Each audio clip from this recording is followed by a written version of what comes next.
Nina Simone lived the last 32 years of her life in exile from the country that made her famous. But the real reason she refused to come home wasn't what people think it was. Tonight, I am going to tell you the shocking truth about why America's greatest jazz legend chose to die on foreign soil rather than return to the land of her birth. It was 1971 when Nina Simone made a decision that would define the rest of her life. Standing at the airport gate, clutching her daughter Lisa's hand, she looked back at the American soil one last time. The woman who had sung Mississippi Goddam to packed auditoriums, who had marched alongside Martin Luther King Jr., who had become the voice of a generation's struggle for civil rights, was about to disappear from American consciousness forever. But this wasn't a sudden decision. The seeds of Nina's exile had been planted years earlier in ways that the public would never fully understand. Everyone knew about the racism. Everyone knew about the FBI surveillance. Everyone knew about her financial troubles and her clashes with record labels. But there was something else. Something so deeply personal, so utterly devastating, that Nina Simone would carry it as a secret to her grave. To understand why Nina never came home, we need to go back to 1968, to a night that changed everything. A night when Nina Simone discovered something about America that broke her spirit in ways that no amount of racism ever could.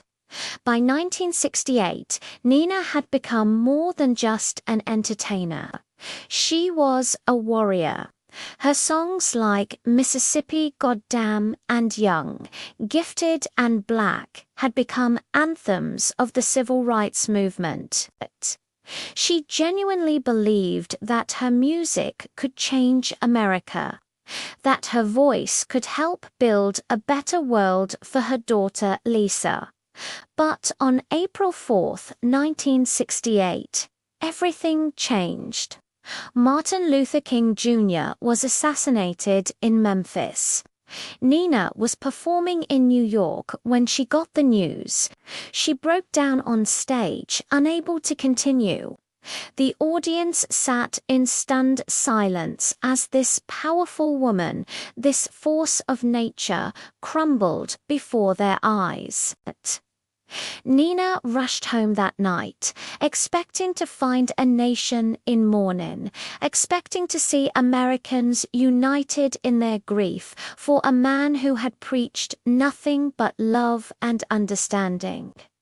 Instead, what she found destroyed her faith in humanity itself. While the country was supposedly mourning Dr. King, Nina received dozens of letters at her home. Not condolences, not messages of support, but hate mail. Vicious, celebratory letters from Americans who were thrilled that King was dead. Some included graphic descriptions of what they wanted to do to Nina herself. Others contained threats against her young daughter Lisa. But the letter that broke her completely was different. It wasn't from some anonymous racist in the Deep South. It was from someone she knew, someone she had trusted, someone who had been in her inner circle during the height of the civil rights movement.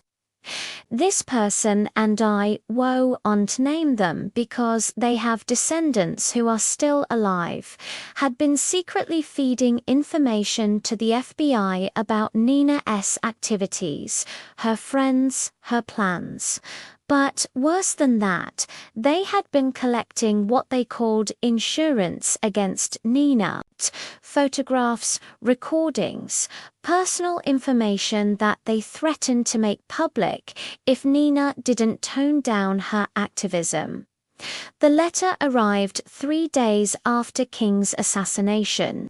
In it, this supposed friend congratulated Nina on losing her communist boyfriend, their words for Dr. King, and warned her that she was next if she didn't learn to sing pretty songs for pretty white folks.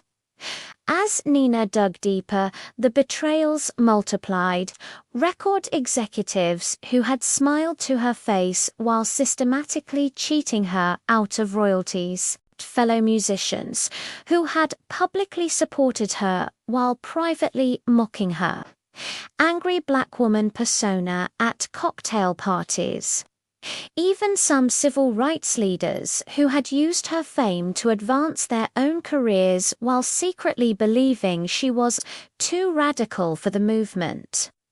But the most devastating betrayal came from within her own management team. Her husband and manager, Andrew Stroud, the man who was supposed to protect her interests, had been making deals behind her back, not just financial deals, although those were devastating enough. He had been promising promoters and record labels that he could control Nina, that he could make her more palatable to white audiences. In 1970, Nina discovered that Stroud had been secretly medicating her, those pills he gave her for her nerves. They weren't just tranquilizers, they were designed to dampen her anger, to make her more compliant, more manageable. When she confronted him, his response was chilling. Nobody wants to hear an angry black woman. Nina, I made you palatable. I made you rich. You should thank me. That night, Nina Simone realized that everything she had fought for, everything she had believed in, had been built on lies. The country she thought she was helping to change had never wanted to change at all. They had simply found more sophisticated ways to control her. Curiosity gap 3, but there was one final betrayal. One that was so personal, so cruel, that it sealed Nina's decision to leave America forever. And it came from the most unexpected source. In early 1971, as Nina was already making plans to leave the country, she received a visit from someone she had considered a close friend, a fellow musician who had been with her during some of her most important civil rights performances. This person came to her with an offer. A major television network wanted to do a special about Nina Simone's contribution to the civil rights movement. It seemed like a wonderful opportunity, a chance to cement her legacy, to ensure that her story would be told accurately to future generations. But as the details emerged, Nina realized what this really was. The network wanted to sanitize her story. They wanted to remove all the anger, all the politics, all the truth. They wanted to turn her into a safe symbol of the civil rights movement. Someone who could be celebrated without making white audiences uncomfortable. When Nina refused, her so-called friend revealed the real purpose of the visit. If Nina didn't cooperate with the television special, certain embarrassing information about her would be leaked to the press. Information about her mental health struggles, her financial problems, her tumultuous personal relationships.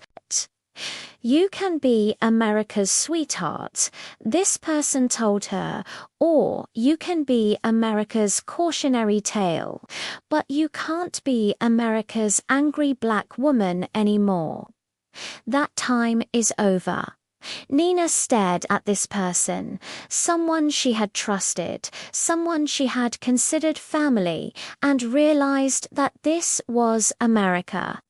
This was what her country really thought of her. She wasn't a civil rights icon. She wasn't a musical genius. She wasn't even a human being worthy of respect. She was a commodity to be controlled, shaped, and ultimately discarded when she was no longer useful. That night, Nina Simone made her decision. She would leave America, and she would never return. Not for money, not for fame, not for family. Because she finally understood that America had never loved Nina Simone. America had loved the idea of Nina Simone, the idea of a talented black woman who could sing beautifully about struggle without actually challenging anyone to change. When she boarded that plane to Barbados in 1971, Nina carried with her more than just luggage. She carried the weight of every betrayal, every lie, every broken promise. She carried the knowledge that the country she had bled for would rather destroy her than let her speak her truth. But here's what most people don't know. Nina had chances to come back. Multiple chances, and each time something happened that reminded her why she had left in the first place. In 1978, Nina was living in Switzerland, struggling financially and emotionally. A major American record label approached her with an offer that would have solved all her money problems. All she had to do was return to the United States for a series of comeback concerts. Nina was tempted. She missed performing for American audiences. She missed the energy, the connection, the feeling of being home. She actually started making plans to return. But then the contract arrived. Hidden in the fine print were clauses about the content of her performances.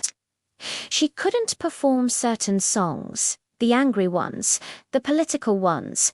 She had to agree to a family-friendly set list. She had to promise not to make any controversial statements from the stage. Nina tore up the contract and never spoke to that label again. This pattern repeated itself throughout the 1980s and 1990s. American promoters, record labels, even family members would reach out to Nina with offers to return home, but every offer came with strings attached. Every invitation came with conditions. Every welcome home came with a muzzle. In 1985, when My Baby Just Cares for Me became a hit in the UK after being used in a perfume commercial, American executives suddenly rediscovered Nina Simone. They wanted to capitalize on her newfound popularity. They offered her millions of dollars to return for a tour. Nina's response was swift and brutal. America had its chance with me. You threw me away when I was dangerous, and now you want me back because I'm safe. The answer is no. It will always be no. But there's an even deeper reason why Nina never returned. Something she never told anyone, not even her closest confidants. In her final years, living in the south of France, Nina confessed to her doctor something that explained everything. She was afraid, not of racism she had faced that her entire life, not of poverty, she had survived that too. She was afraid of forgiveness. Curiosity, gap 5. Nina Simone was terrified that if she returned to America, if she saw the faces of her fans, if she felt their love and admiration, she might forgive.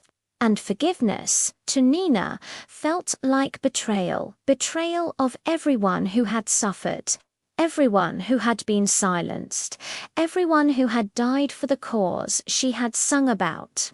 In her last interview, given to a French journalist just months before her death in 2003, Nina was asked one final time if she regretted never returning to America. Her answer was heartbreaking in its simplicity. America taught me that love and hate are the same emotion, just pointed in different directions. I loved America so much that when I discovered how much America hated me, the real me, not the sanitized version that love turned to hate. And I couldn't risk turning that hate back to love because love makes you vulnerable. And I had been vulnerable enough for one lifetime. Nina Simone died on April 21, 2003, in her modest home in Carry-le-Rouet, France. She was 70 years old. Her body was returned to the United States for burial, but by then it didn't matter. Her spirit, her voice, her truth had lived in exile for over 3 decades. The tragedy of Nina Simone's story isn't just that America lost one of its greatest artists. The tragedy is that America never even realized what it had lost. To the very end, the country that made her famous continued to try to remake her into something safer, something more palatable, something less true. When people ask why Nina Simone never came home, they expect a simple answer about racism or politics or mental illness. But the truth is more complex, more painful, more human than any of those explanations. Nina Simone never came home because home had never really existed for her in the first place. What she thought was home turned out to be just another stage, and she was tired of performing for audiences who would never really see her. She chose exile not as an escape, but as the only honest way to live. She chose foreign soil not because it was better, but because it was real. And in the end, that authenticity, that refusal to compromise, that insistence on being her true self, even if it meant dying alone, might be the greatest gift Nina Simone ever gave to the world. Because sometimes the bravest thing you can do is walk away from the people who claim to love you but refuse to see you. And sometimes exile isn't a punishment, it's the only path to freedom.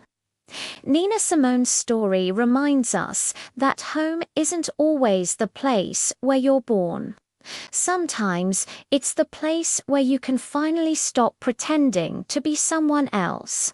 And for Nina, that place was never America. It was wherever she could sing her truth, even if she had to sing it alone.